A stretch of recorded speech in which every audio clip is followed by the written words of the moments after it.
Ярьсан хүн болгон өөр юм яриад их юм. Даваасран гişүү. Би гончигтар гишүүний хэлээд байгаа саналтай ижлэхэн ойлголтоор энийг дэмжсэн юм аа. Бурал дээр. Ойлгохдоо бид нар бол одоо ингээд янз бүрийн энэ хакераас хамгаалах энэ гэдэг ч юм уу тийм баг бүрдүүлэх одоо энэ ялангуяа мэдээллийн технологи хөгжиж байгаа үед тэр нөгөө бүр шилдэгүүдэд цуглуулад нэг баг болгоод ажиллах талдаа бол байдгүй юм байна. Бүгдээрээ нэг жижиг компани байгуулсан тэгэл одоо IT-ийн вебсайтын софтверийн гэдэг юм ингээл явж идэм байнал. Тэгэхээр энэнгээр бол би ийм том баг байгуулах юм байна. За тэгээ сервер нь вэ, ямар тоног төхөөрөмжүүд нь байна уу, тэрийг яах юм байна, програм хангаж худалдаж авах хэрэг гарах юм байна гэж ингэж л ойлгосон. Тэгэхээр бид нэр яг энэ мэрэгжлийн улсууд ч юм бол бас зарим өндөр чадвартай нь ярихтай муу идэг шүү дээ. Тэрийг бид ойлгоод нөгөө талаас бид бас нарийн юмыг ойлгохгүй байжээж одоо үнэхээр хэрэгтэй тийм юмыг бас сүйтгэжгүй гэдэг агуулгаар л бид нар энэ саналыг дэмжсэн юм байна. Мэргэжлийн инх бол ойлгохгүй юм л да. Тэнд хүнд цалин өгч ажил хийх гээд байгаа юм уу? Юм худалдаж авах гээд байгаа юм уу? Байшин барих гээд байгаа юм уу? Энэ юм тодорхой болголт. Улсын төсвөөс ийм ойлгомжгүй мөнгө гаргаж болохгүй шүү дээ. Одоо энэний дараа яах юм тендер зарлах юм уу?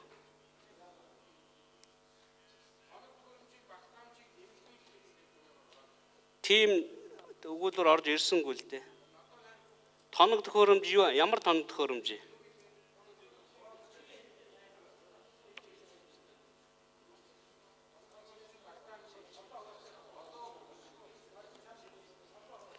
Гэхдээ ойлгомжгүй юмар мөнгө зарцуулаад дараа нь энэ байгууллагч яаж зарцуулах энийг? Батсуур гişүү.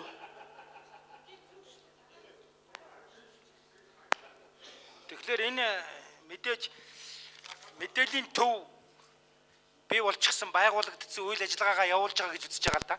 Тэгэхээр энэ маань орчин үеийн шаардлага хөгжилд нийцэхгүй байгаа учраас энэ судалгаа хөгжлийн төвийг цаашид хөгжүүлэх боловсронгуй болгох гэсэн өгүүлбэрээр энэ хөрөнгө оруулалтыг тавья л да. Хөгжлийн төвийг хөгжүүлэх гэж. Тэгэхээр одоо шинжилэн тоног төхөөрөмжийн бий болгох энэ гэдэг юм уу ийм одоо шинжилэн хөгжүүлэх гэдэг ойлголт нь бол бий болно шүү дээ. Тэн дээр хөгжлийн төвийг шинчлэх гэдэг. Шинчлэх байгуулах гэдэг үг дээр шинчлэх. Одоо бол гишүүдийн хэлж байгаа шиг саналыг би хүлээж авч санал хураалгаж болохгүй байхгүй юу? Одоо энүүгээр нь хураалгая. Тэгээ дэмжихгүйгээ өөрсдөө мэдсгээ. Дэмжих юм бол их ойлгомжгүй мөнгө тийшээ явах гэж. Дараа нь яаж зарцуулах вэ? Би л ойлгохгүй. Эрдэх захгүй л дээ энэс чаас санал хураалт. Санал хураалт.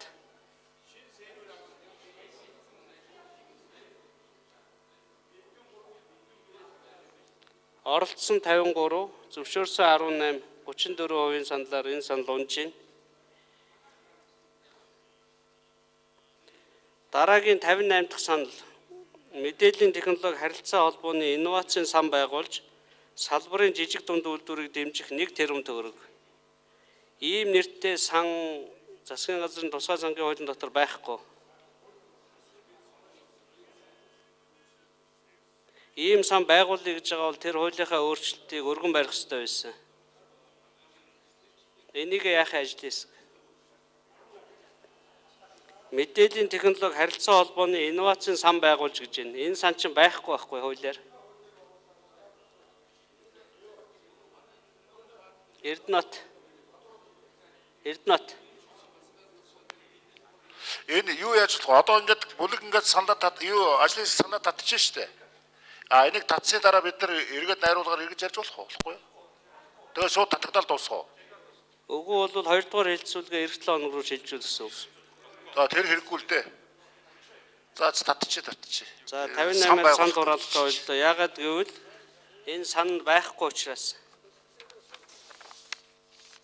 59 үндэсний програм хангамжийн олон улсад өрсөлдөх чадварыг дээшлүүлж Монгол контентын үйлдвэрлэлийг бизнесийн бодлогоор дэмжиж эрх зүйн орчдыг бий болгох 50 сая төгрөг нэмэх.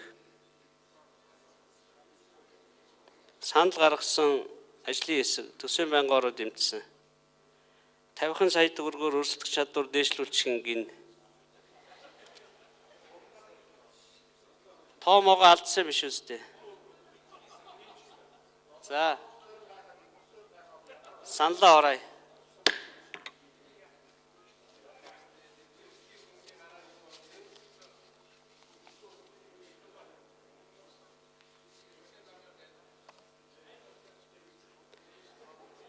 Санал хураалтад оролцсон 53, зөвшөөрсөн 25, 47.2% саналаар унж байна. 60 дахь санал. Хаягжилтын шинжилгээг дуусгах 100 сая төгрөг нэмэх. Санал гаргасан ажлын хэсэг төсвийн байнгын ороод эмтсэн.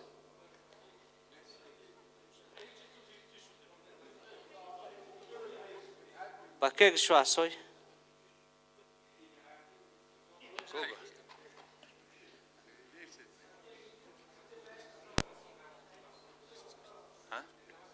Юуны хаягжилт юм бол иргэдийн хаягжилт юм уу, өрхийн хаягжилт юм уу, төрийн байгууллагын хаягжилт юм уу, мэдээллийн одоо вебсайтуудын одоо хаягжилт юм уу, тэрийг тодруулахгүй бол За, Жаданбай хариулъя. Юуны хаягжилт вэ? Энэ дээр яг бүх төрлийн хаягжилтын асуудал орчод байгаа. Тэгээ энэ ажлыг л эрчимжүүлээ. Өмнө нь бол бас нэлээдгүй их яригадаад орхигдсон асуудал байгаа. Тэгээ энд мөнгөнд багтааж л эрчимжүүлээ л гэсэн. Бас нэг зүйлийг ойлгох хэрэгтэй байх. Бид нар бас нөгөө төсөв нэлээ их таналт хийгдэж байгаа. Тэгээд боломжит мөнгөнд дүн дээр л зоож өгöd явуулаад байгаа зүйл байгаа л да. Тэгээд энэ байгаа мөнгөндөө тохируулаад энэ ажлуудаа ямар ч байсан шахаад явъя гэдэг утгаар л оруулаад байгаа. Бүх төрлийн хаяг гэж хариулж байна. Одоо энэ 100 сая төгрөгийг өгчих юм бол Монгол даяар хаягжилтанд дуусаад сайхан болчихно гэдэг юм л да. Би бас тэгж бодохгүй байна л да. Хаягтай гудамж Энэ яг ихлэх гудамжаасаа бол их гэдэг утгаар л оруулчихад байгаа юм л да. эхлэл бишээ дуусгахад гэж байна. Чи нурдах томьёолоо уншилтай. Асуудал оруулсан бол хамгаалж сурал да. Өөртөө хамаагүй юм шиг юм яриад байх юм. Хаягжилт гэдэг юм чинь дуусч байгаа гэж би ойлгож байна. Тэгээ 100 сая төгрөг дутсан юм байна. Одоо 100 сая төгрөгөөр улс даяараа хаягтай бүх төрлийн хаяг нь дуусна гэж ойлгож байна шүү дээ. Үнэн үү тэгээд? За би хариултаа аваад. Жаданбай миний ярьдаг үнэн үү худлаа юу? Бид нар одоо энийг уул нь эхлүүлэх гэдэг байгаа юм л да. Тэгээ байгаа мөнгөнд дуусгах гэдээ ороод ирсэн биш. Энэ яг томьёол дээр жоохон алдсан юм байх шиг байна. Бид нар бол энийг эхлүүл ажил болгоод цаашаа хөрөнгө оруулалтын нэмэлт дуусгах гэсэн бол төлөвлөгөөр яваад байгаа. За тэгвэл эхлүүлэх гэдгээр бол сольж чадахгүй. Яг гэвэл дуусгах гэдгээр орж ирсэн учраас.